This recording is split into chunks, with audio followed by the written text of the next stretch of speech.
نحمده ونصلي على رسوله الكريم أما بعد فأعوذ بالله من الشيطان الرجيم بسم الله الرحمن الرحيم إذا جاءك المنافقون قالوا نشهد إنك لرسول الله والله يعلم إنك لرسوله والله يشهد إن المنافقين لكاذبون صدق الله العظيم۔ سورۃ المنافقون مدنی صورت ہے، اس میں 11 رکوع ہیں اور 11 آیات ہیں اور 2 رکوع ہیں۔ اس سورہ مبارکہ کا پس منظر پہلے ذہن میں رکھ لیجئے تاکہ مفہوم صورت کو سمجھنا آسان ہو جائے۔ اسلام کی تاریخ میں ایک غزوہ ہے، اس کو بنی مصطلق یا غزوہ مریسی کہا جاتا ہے۔ یہ دونوں نام ایک ہی غزوے کے ہیں۔ مریسی ایک چشمہ تھا ایک جگہ پر، وہاں اسی چشمے کے ارد گرد جو آبادی تھی اس آبادی والوں کو مریسی قبیلہ یا بنو مصطلق کہا جاتا تھا۔ حضرت ام المؤمنین جویریہ رضی اللہ تعالی عنہا اسی قبیلے سے ان کا تعلق تھا۔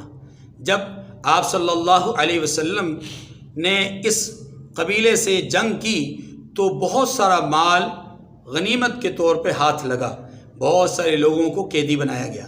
ان قیدیوں میں ایک قیدیہ حضرت جویریہ رضی اللہ تعالی عنہا بھی تھی۔ رسول اللہ صلی اللہ علیہ وسلم نے ان کو اپنے حصے میں لے لیا۔ پھر آپ صلی اللہ علیہ وسلم نے ان خاتون کو آزاد فرمایا۔ آزاد فرمانے کے بعد ان کے ساتھ نکاح کر لیا، اسلام قبول کر لیا تھا۔ اسلام قبول کرنے کے بعد ان کے ساتھ نکاح بھی کر لیا۔ آپ صلی اللہ علیہ وسلم کے عقد نکاح میں آنے کے بعد یہ مومنوں کی ماں قرار دی گئیں، تو یہ اسی قبیلے سے تعلق رکھتی تھی۔ آپ صلی اللہ علیہ وسلم نے جب ان کے ساتھ نکاح فرمایا تو ان کے نکاح کی برکت سے تمام صحابہ کرام رضوان اللہ علیہم اجمعین نے اپنے اپنے پاس موجود باندیوں کو اور غلاموں کو اس لیے آزاد کر دیا کہ اس قبیلے کی خاتون کا رسول اللہ صلی اللہ علیہ وسلم کے ساتھ نکاح ہو گیا۔ وہ اتنے حیا اور شرم اور کے پیکر تھے کہ انہوں نے صرف اس بنیاد پر کہ یہ رسول اللہ صلی اللہ علیہ وسلم کے عقد میں آ گئی، یہ بھی اسی طرح باندی بن کر آئی تھی، انہی قیدیوں کے ساتھ تھی، ان کو یہ شرف اور عزت اور اکرام ملا، تو ہم ان کی برکت سے ہم ان کے قبیلے کے غلاموں کو باندیوں کو آزاد کر دیتے ہیں۔ اس غزوہ میں مسلمانوں نے غزوے کے بعد کچھ وقت کے لیے وہاں پر قیام کیا، یا دوسری روایت کے مطابق راستے میں یہ واقعہ پیش آیا جو میں ابھی عرض کرنے لگا ہوں۔ وہاں قیام کے دوران یا راستے میں ایک جگہ پر یہ واقعہ پیش آیا۔ پانی لینے کے لیے کنویں پہ لوگوں کی آمد و رفت رہتی تھی، قیام کے دوران آتے جاتے لوگ رہتے تھے۔ اب اس دوران ایک انصاری پانی لینے کے لیے آگے بڑھے تو مہاجر نے ان سے شاید پہلے پانی بھر لیا اور کچھ اس طرح کا معاملہ پیش آیا کہ ان دونوں کے درمیان تکرار ہو گئی، اور یہ تکرار یہاں تک پہنچی کہ اس مہاجر نے انصاری کو لات دے ماری۔ انصاری صحابی نے فوری طور پر آواز بلند کی، یا للانصار، اے انصار مرد کے لیے آؤ۔ جب ان کی اس ندا کو سنا تو مہاجر نے بھی کہا، یا للمہاجرین، مہاجرین مرد کے لیے آؤ۔ تو لوگ دوڑ پڑے کہ کیا ہوا ہے۔ اللہ کے رسول صلی اللہ علیہ وسلم کے کانوں میں بھی یہ صدا یا یہ نعرہ یا یہ آواز پہنچ گئی۔ آپ صلی اللہ علیہ وسلم نے پوچھا کہ یہ کیا بدبودار قسم کا نعرہ سننے کو مل رہا ہے، پتہ کیا جائے۔ جب پتہ کیا گیا، اللہ کے رسول صلی اللہ علیہ وسلم نے اس پر انتہائی سخت ناراضگی کا اظہار کیا۔ دیکھیے، یہاں میں واقعے کو آگے بڑھانے سے پہلے ایک بات عرض کر دوں، یہ جو حمیت کا اظہار کیا جا رہا ہے، انصاری انصار کو بلا رہا ہے، مہاجر مہاجرین کو بلا رہا ہے، یہ ہے حمیت۔ حمیت کس کو کہتے ہیں کہ ایک آدمی یہ جانتے ہوئے بھی کہ میں حق پر نہیں ہوں یا فلاں آدمی حق پر نہیں ہے، اس کے باوجود اس کے ساتھ کھڑے ہونا، اس کے ساتھ اس لیے کھڑے ہونا کہ میری برادری کا ہے، میری قوم کا ہے، میرے شعبے کا ہے، میرے ادارے کا ہے، اس بنیاد پر اس کا ساتھ دینا یہ حمیت کہلاتا ہے۔ اب جب مہاجر نے مہاجرین کو، انصاری نے انصار کو بلایا، لوگ آ گئے اور اپنے اپنے متعلقہ فرد کے ساتھ کھڑے ہو گئے، رسول اللہ صلی اللہ علیہ وسلم نے فرمایا کہ یہ کیا بدبودار قسم کا نعرہ ہے؟ یہ بتایا جا رہا ہے کہ اسلام میں تقسیم ایک ہی بنیاد پر ہے، اور وہ بنیاد کیا ہے؟ مظلوم کا ساتھ دو، ظالم کو ظلم سے روکو۔ اللہ کے رسول صلی اللہ علیہ وسلم نے یہاں تک فرمایا انصر اخاک ظالما او مظلوما، اپنے بھائی کی مدد کرو، خواہ وہ ظالم ہے تب، مظلوم ہے تب۔ صحابہ کرام نے پوچھا کہ یا رسول اللہ صلی اللہ علیہ وسلم، یہ ظالم والی بات سمجھ میں نہیں آئی، مظلوم والی بات سمجھ میں آ گئی کہ اگر بھائی مظلوم ہو اس کی مدد کرنا تو سمجھ میں آتا ہے، لیکن یا رسول اللہ ظالم والی بات سمجھ میں نہیں آتی۔ تو اللہ کے رسول صلی اللہ علیہ وسلم نے فرمایا کہ ظالم کو اس کے ظلم سے روکنا یہ اس کے ساتھ مدد ہے کہ وہ مزید گناہ میں مبتلا نہیں ہوگا، جہنم کے مزید قریب نہیں ہوگا۔ تو گویا ہم ظالم کی بھی مدد کریں، مظلوم کی بھی مدد کریں، ظالم کو ظلم سے روک کر مدد کریں اور مظلوم کی حمایت کر کے مدد کریں۔ تو اسلام نے تو یہ تقسیم بتائی ہے، اسلام میں نے تو نہیں کہا کہ یہ گورا ہے تو اس کی حمایت کرو، یہ کالا ہے تو حمایت کرو، یہ مہاجر ہے تو حمایت کرو، یہ انصار ہے تو حمایت کرو، نہیں۔ اسلام نے مظلومیت کو حمایت کی بنیاد قرار دیا ہے۔ اب جب دونوں طرف سے نعرہ ہو گیا، رسول اللہ نے فرمایا یہ کیسا بدبودار نعرہ ہے، خبر لی گئی، خبر لے کر کے رسول اللہ کو بتائی گئی، آپ علیہ السلام نے دونوں فریق کو سمجھایا بجھایا، معاملے کو ٹھنڈا کر دیا، رفع دفع ہو گیا، معاملہ ختم ہو گیا۔ لیکن آپ جانتے ہیں کہ جو لوگ مزاجن فساد برپا کرنے والے ہوتے ہیں، جو لوگ مزاجن انتشاری ہوتے ہیں، تو وہ تو اس طرح کا موقع ہاتھ لگتے ہی اپنے لیے خوشی کے شادیانے بجانے لگ جاتے ہیں۔ عبداللہ بن ابی ابن سلول، منافقین کا رئیس سردار، وہ بھی اس غزوے میں ساتھ تھا۔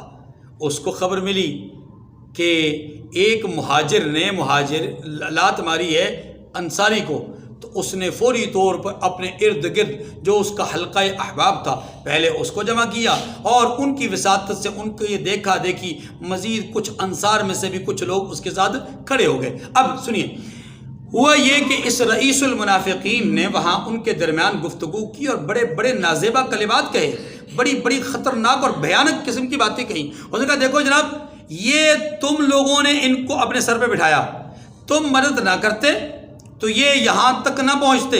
پھر اس بدبخت نے، بعض تفاسیر میں یہ بھی آتا ہے کہ اس نے یہاں تک جملہ کہا سمن کلبہ کا یا کلک، کہ تم اپنے کتے کو کھلاؤ اسے موٹا تازہ فرما کر دو تاکہ وہ تمہیں کھائے۔ نعوذ باللہ، یہ کلمات اس نے مہاجرین کے حوالے سے کہے۔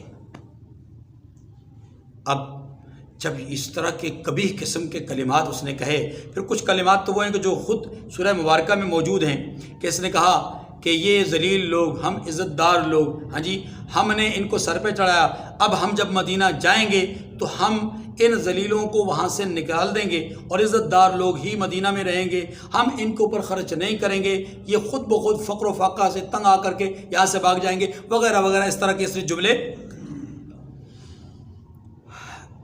حضرت زید ابن ارقم رضی اللہ تعالی عنہ کم سن صحابی تھے، حضرت ارقم ابن ارقم رضی اللہ تعالیٰ عنہ کے بیٹے تھے، جن کا گھر سب سے پہلے اسلام کا مدرسہ تھا مکہ مکرمہ میں، کوہ صفا پر، خیر جبل ابی قبیس پہ۔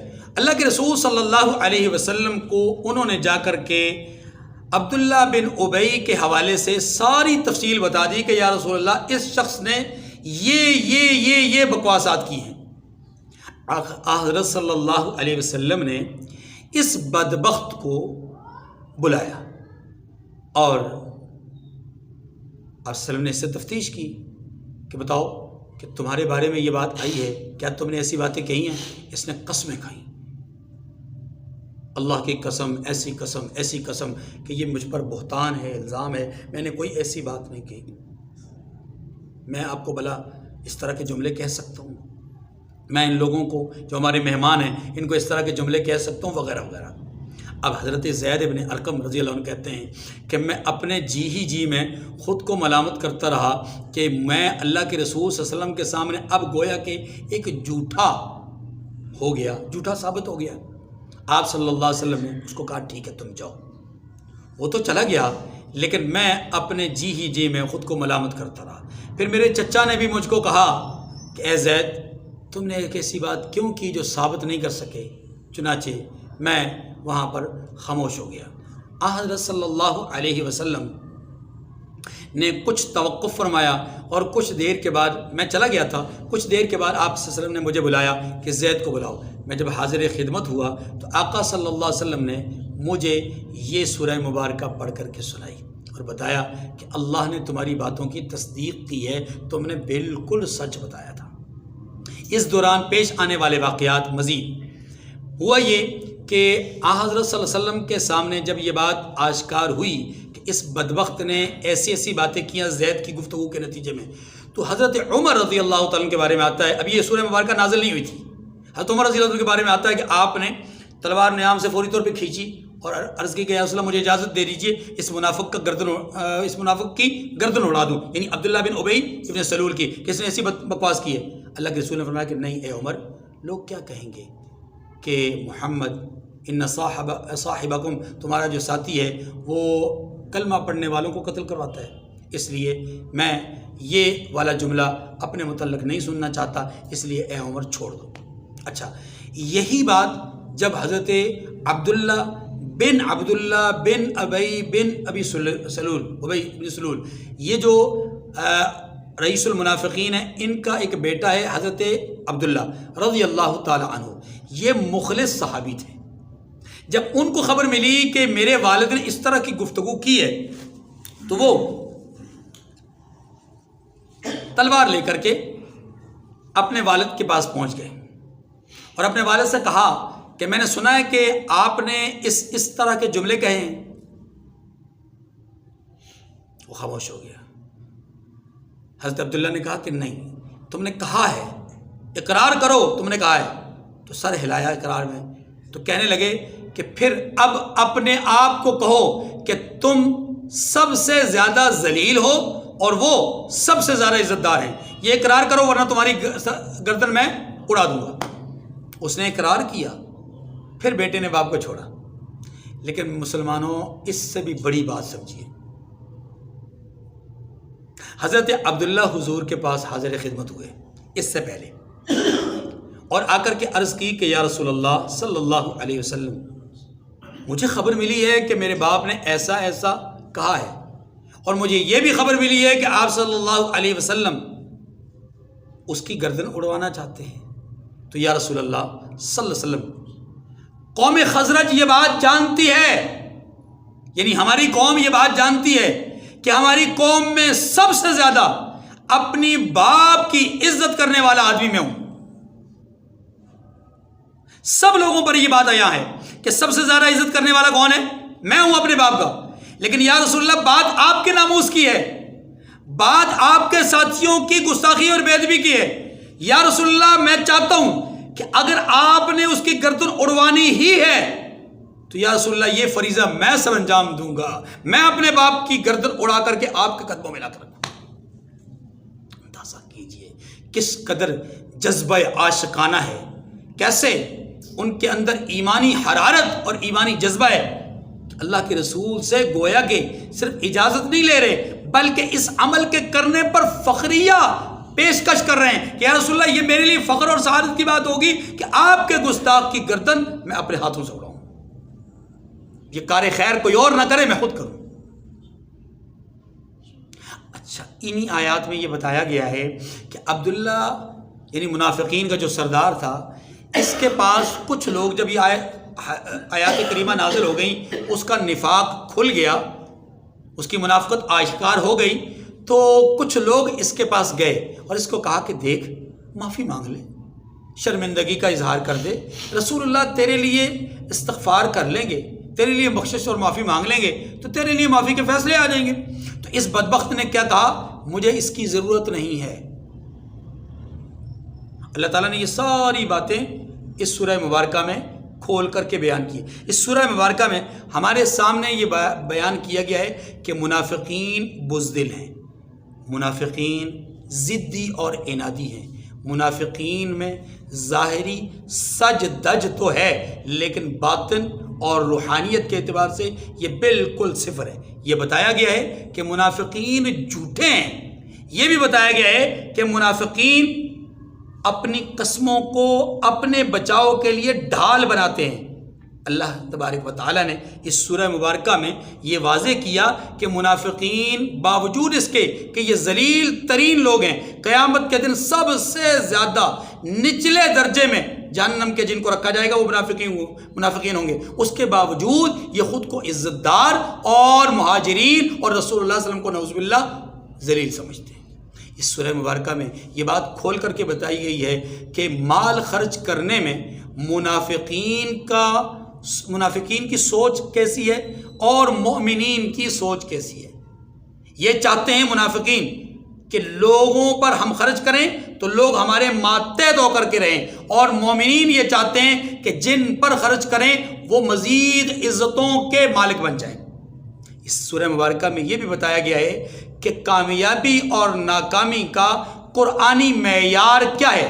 اس سورہ مبارکہ میں جو آخری بات سمجھائی گئی وہ یہ سمجھائی گئی کہ اللہ کی راہ میں خرچ کرو قبل اس کے کہ تمہاری موت کا وقت آ جائے، پھر تم خرچ کرنا چاہو بھی تو قابل قبول نہیں ہوگا۔ دیکھیے فرمایا اذا جاءك المنافقون قالوا نشهد انك لرسول اللہ، اے محبوب جب منافق لوگ آپ کے پاس آتے ہیں تو کہتے ہیں کہ ہم اقرار کرتے ہیں کہ آپ بے شک اللہ کے پیغمبر ہیں، واللہ یعلم انک لرسول، اور اللہ جانتا ہے کہ حقیقت میں آپ اس کے پیغمبر ہیں، واللہ یشہد ان المنافقین لکاذبون، لیکن اللہ یہ بات بھی ظاہر کیے دیتا ہے کہ منافق دل کے اعتبار سے جھوٹے ہیں، منافق جھوٹے ہیں دل کے اعتبار۔ دیکھیے اس سورہ مبارکہ کی پہلی آیت میں اللہ تعالیٰ نے پہلی بات یہ ارشاد فرمائی کہ منافقین آپ کی نبوت کی گواہی دیتے ہیں، آپ نبی ہیں، اللہ بھی کہتے ہیں آپ نبی ہیں، لیکن منافقین جھوٹے ہیں۔ منافقین کو جھوٹا کیوں کہا؟ صرف اس وجہ سے کہ منافقین یہ بات بطور نفاق کہہ رہے ہیں، یعنی ظاہر کچھ ہے باطن کچھ ہے، اس لیے اللہ نے ان کے باطن کو مد نظر رکھتے ہوئے فرمایا کہ یہ جھوٹے ہیں۔ ظاہری کلمات کے اعتبار سے کہا کہ یہ بات ٹھیک کر رہے ہیں لیکن نظریہ غلط۔ اتخذوا ایمانہم جنۃ فصدوا عن سبیل اللہ انہم ساء ما کانوا یعملون۔ تو بات سمجھ میں آ گئی تھی، ان کا ظاہر کچھ ہے باطن کچھ ہے، اس لیے یہ جھوٹے ہیں۔ اب قسموں کو ڈھال بنانے والی بات، انہوں نے اپنی قسموں کو ڈھال بنا رکھا ہے اور ان کے ذریعے سے راہ خدا سے روک رہے ہیں۔ کیا مطلب یہ کہ دوسرے لوگوں کو راہ حق سے روک رہے ہیں، منافقت کر کے، فساد کر کے اور انتشار پھیلا کر کے، اور پھر اس انتشار کے بارے میں جب پوچھا جاتا ہے، فساد کے بارے میں پوچھا جاتا ہے تو قسمیں کھاتے ہیں کہ نہیں جی ہم نے تو کچھ نہیں کہا۔ اب حالانکہ یہ اس عمل کی وجہ سے لوگوں کو رائے حق سے برگشتہ کرنے کی کوشش کر رہے ہیں، لیکن اس پر جھوٹی قسمیں کھا کر کے اپنے آپ کو محفوظ کرنے کی کوشش کر رہے ہیں۔ اللہ فرماتے ہیں انہم ساء ما کانوا یعملون، کوئی شک نہیں ہے کہ جو یہ کام کرتے ہیں برے ہیں، جو بھی کام کر رہے ہیں۔ ایک تو فساد کرنا برا ہے، انتشار کرنا برا ہے، پھر اس جھوٹ کو چھپانے کے لیے جھوٹی قسمیں کھانا برا ہے، پھر رسول اللہ صلی اللہ علیہ وسلم کے حوالے سے غلط عقیدہ، غلط ذہنیت، مہاجرین کے حوالے سے غلط سوچ، یہ ساری چیزیں کیا ہیں؟ برے۔ ان تمام برائیوں کی طرف اشارہ کر دیا۔ ذالک بانہم آمنوا ثم کفروا فطبع علی قلوبہم، یہ اس لیے کہ پہلے تو یہ ایمان لائے پھر کافر ہو گئے۔ یہ کیوں کہا؟ توجہ کیجیے، کیا یہ واقعی پہلے ایمان لائے اور پھر کافر ہوئے؟ نہیں، دیکھیے یہاں پر ایمان کے ایک جز کا ذکر کیا گیا کہ ایمان کے دو جز ہیں نا، ایک ہے اقرار باللسان، دوسرا ہے تصدیق بالقلب۔ انہوں نے اقرار باللسان تو کیا، ایک درجے میں مومن تو ہو گئے، ایک درجے میں ایمان کا اظہار تو کر دیا، ایک حصہ ایمان کا اظہار تو ہو گیا، لیکن جب دوسرے حصے کی باری آئی تو کافر ہو گئے، یعنی دل سے نہیں مانا، دل سے۔ اس لیے کہا پہلے ایمان لائے پھر کفر کیا، مانے یہ کہ زبان تو مان گئی، جو قریب تر تھی وہ تو مان گئی، لیکن جو چھپی ہوئی دور تھی وہ چیز نہیں مانی، اس چیز کو جس کا یہ اقرار کر رہے ہیں۔ اس لیے فرمایا پہلے ایمان لائے پھر کفر کیا۔ فَطُبِعَ عَلَىٰ قُلُوبِهِمْ فَهُمْ لَا يَفْقَهُونَ۔ اب اس کا نتیجہ کیا ہوا؟ اللہ فرماتے ہیں تو ان کے دلوں پر مہر لگا دی گئی، سو اب یہ سمجھتے ہی نہیں ہیں، یعنی ان کو سزا دی گئی ہے۔ دیکھیے اس دنیا کے اندر اللہ کی طرف سے کسی بھی بندے کے لیے سب سے بڑی سزا یہ ہے کہ اس کے توفیق ایمان چھین لے۔ توفیق، تو منافق کو توفیق ایمان نہیں ملتی، کیوں؟ اس لیے کہ وہ اس عمل کو درست سمجھتا ہے۔ اس عمل کو کیا سمجھتا ہے؟ اللہ اکبر۔ وَإِذَا رَأَيْتَهُمْ تُعْجِبُكَ أَجْسَامُهُمْ وَإِن يَقُولُوا تَسْمَعْ لِقَوْلِهِمْ كَأَنَّهُمْ خُشُبٌ مُّسَنَّدَةٌ۔ اس جملے کے اندر یا اس پیراگراف کے اندر یہ بات بتائی گئی ہے منافقین کی ظاہری چال ڈال۔ ظاہری چال ڈال میں کیا ہے؟ بڑے جبے پہنے ہوں گے، بڑی دستار پہنی ہوگی، ہاں جی، بڑے جو ہے وہ صوفی باصفا نظر آئیں گے۔ اسی کو کہا گیا وَإِذَا رَأَيْتَهُمْ تُعْجِبُكَ أَجْسَامُهُمْ، اللہ اکبر، کہ جب آپ ان کو دیکھتے ہیں تو ان کے جسم آپ کو اچھے معلوم ہوتے ہیں۔ اس کے مفسرین نے دو معنی کیے ہیں۔ ایک معنی یہ کیا ہے کہ جسم کے بڑھوتری کے اعتبار سے یہ کافی فربا طاقتور، یا یوں کہہ لیں کہ بڑے موٹے ہٹے کٹے ہیں، لیکن اندر کے اعتبار سے، باطن کے اعتبار سے کیا ہے؟ خالی، صفر، کانٹا۔ اس کو شیخ الاسلام علامہ شبیر احمد عثمانی رحمۃ اللہ علیہ نے ایک مثال سے سمجھایا ہے۔ فرمانے لگے بعض اوقات ایسا ہوتا ہے کہ آپ دیکھتے ہیں کہ ایک لکڑی ہے، بڑی موٹی ہے، ہٹی کٹی ہے، تازہ، وہ جو ہے وہ ہے لیکن سوکھی ہے بہت بڑی لیکن سوکھی ہوئی ہے، اور اس کا اور کوئی فائدہ نہیں ہے، لیکن ایک فائدہ اس کا ہے، اور وہ فائدہ کیا ہے؟ یعنی لکڑی ایسی کہ جو بیچ میں پھٹی ہوئی ہے وغیرہ وغیرہ اس طرح ہے، لیکن ہے سوکھی ہوئی۔ تو کہنے لگے موٹی بھی ہے، بظاہر پھٹی ہے، اس سے کوئی چیز آپ بنا نہیں سکتے، کسی اور کام نہیں آ سکتی سوائے ایک کام کے، کہ جب آپ کو آگ لینی ہو تو آپ اس کو جلا کر کے اس سے یہ فائدہ، تو گویا وہ جلانے کے فائدہ تو دیتی ہے، اس کا موٹا ہونا، اس کا پھٹا ہونا، اس کا بوسیدہ ہونا، اس کا بیکار ہونا، اس کا عبث ہونا، یہ اپنی جگہ پر وہ نظر جمانے کے قابل نہیں، لیکن جب جلانے کی بات آئے تو آپ ایسی لکڑی کو جلا کر کے فائدہ حاصل کر سکتے ہیں۔ حضرت فرماتے ہیں کہ منافقین جسمانی اعتبار سے موٹے، تازے، تگڑے، جسم پھیلے ہوئے، لیکن ناکارہ ہیں، بیکار ہیں، روحانی اعتبار سے دیکھنے کے قابل نہیں ہیں، پھر بھی کہتے ہیں کہ نہیں ان کا ایک فائدہ ہے، اور وہ فائدہ کیا ہے؟ وہ فائدہ یہ ہے قُوا أَنفُسَكُمْ وَأَهْلِيكُمْ نَارًا وَقُودُهَا النَّاسُ وَالْحِجَارَةُ، کہ جہنم میں ایندھن بننے کے کام آئیں گے، یہ جلانے کا فائدہ دیں گے، جہنم کی آگ کو بھڑکانے کا فائدہ دیں گے۔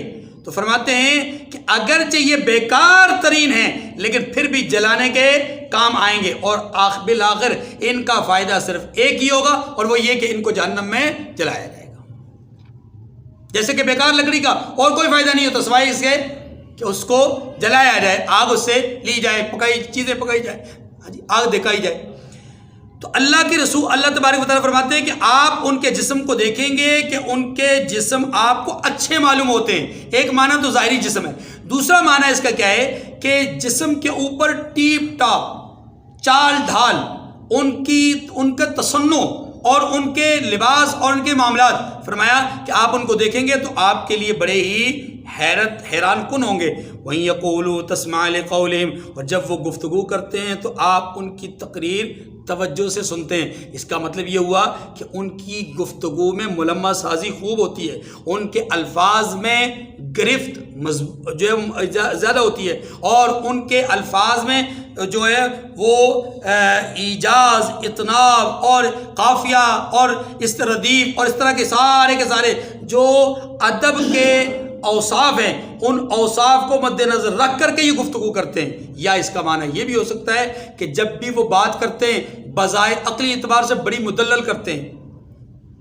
یہ صحابہ دشمن ہوتے ہی ایسے ہیں، ساری گفتگو عقلی ہوتی ہے، نہ قرآن سے کوئی دلیل نہ حدیث سے کوئی دلیل، جتنی باتیں وہ من گھڑت، جو واقعات وہ عقلی بنیاد پر خود تراشتے ہیں، خود ہی نتیجہ اخذ کرتے ہیں، خود ہی تمہید بیان کرتے ہیں۔ فرمایا کہ جب آپ منافقین کو دیکھیں گے، آپ ان کی بات کو جب دیکھیں گے تو ان کی بات کو آپ بغور سنیں گے، کأنہم خشب مسندہ، اب ان کی حالت کیا ہے؟ ان کی حالت ایسی ہے گویا لکڑیاں ہیں جو دیوار سے لگائی گئی ہیں سوکھنے کے لیے، ویسے تو بیکار ہے لیکن سوکھنے کے لیے لگا دی گئی۔ مانے یہ دیوار سے لگانے کا مطلب کیا ہے کہ اگر ان کو ان کا یہ سہارا ہٹا دیا جائے تو گر جائے، دیوار سے مراد کسی بھی سہارے کے ساتھ کھڑی کر دے۔ تو ان کی مثال بھی ایسی ہے، یہ صرف اور صرف اپنے جھوٹ، اپنی ملمہ سازی اور اپنی چال ڈھال کے سہارے پر کھڑے ہیں، جیسے یہ سہارا ہٹا گر گئے۔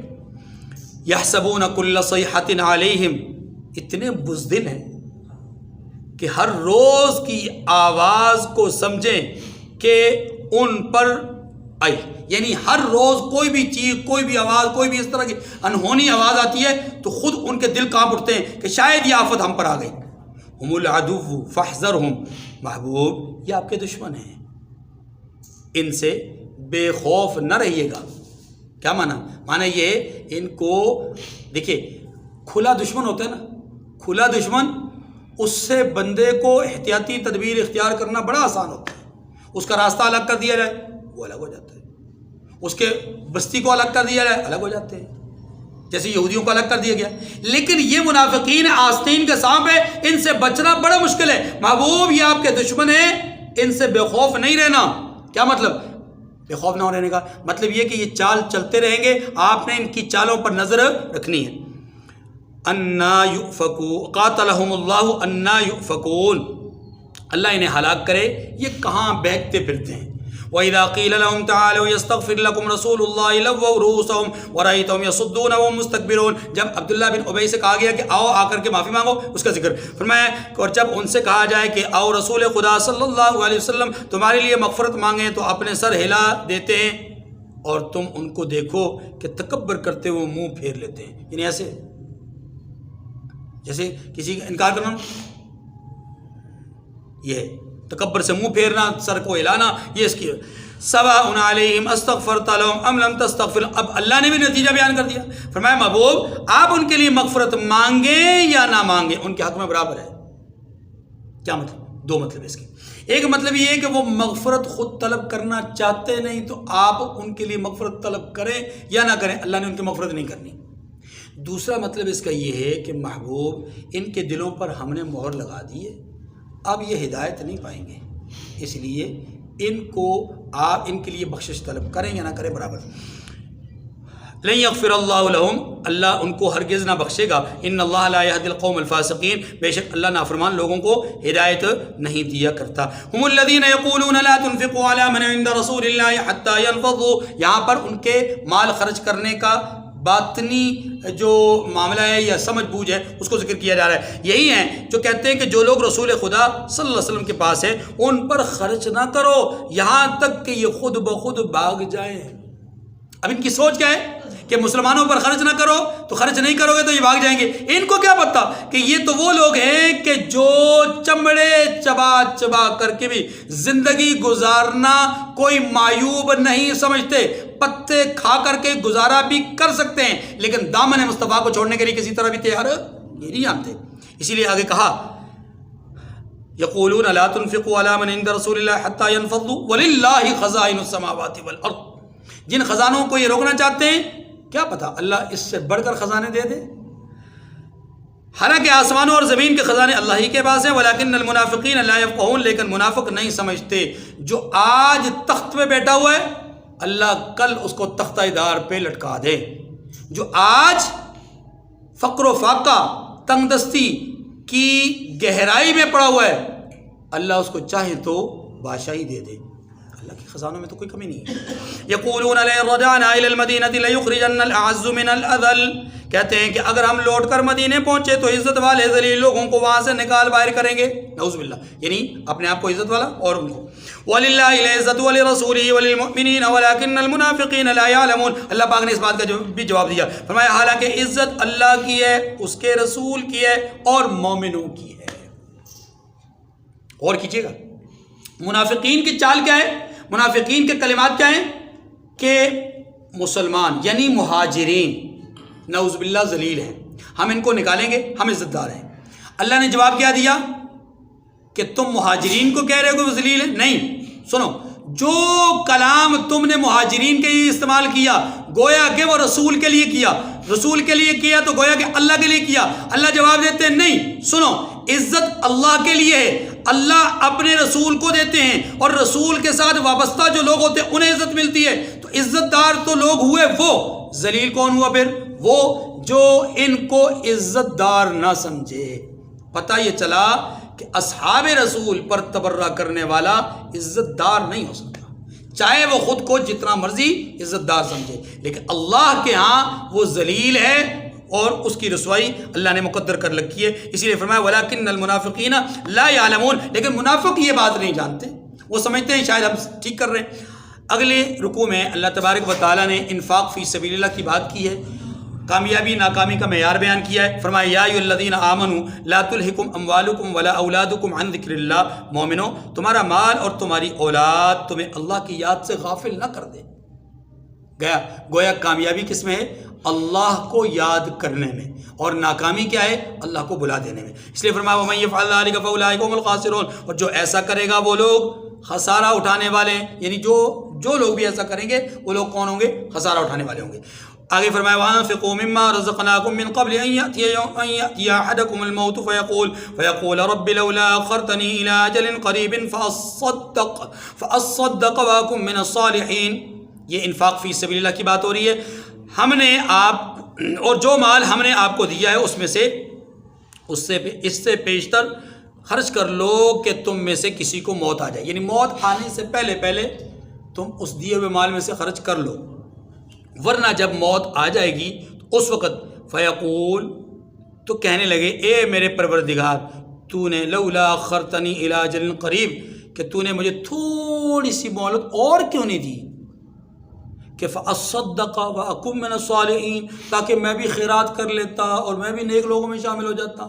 یعنی جب موت آ جائے گی تو پھر یہ افسوس کرو گے. تو اس افسوس کرنے سے بہتر نہیں ہے کہ جب تمہارے پاس موقع ہے تو اللہ کی راہ میں خرچ کر لو. تو انفاق فی سبیل اللہ کے بہت فضائل ہیں، بہت سارے مقامات پر اس کی تفصیل آ چکی، مزید بات اس وقت نہیں کریں گے. وَلَن يُؤَخِّرَ اللَّهُ نَفْسًا إِذَا جَاءَ أَجَلُهَا، اور جب کسی کی موت آ جاتی ہے تو اللہ اس کو ہرگز مہلت نہیں دیتا.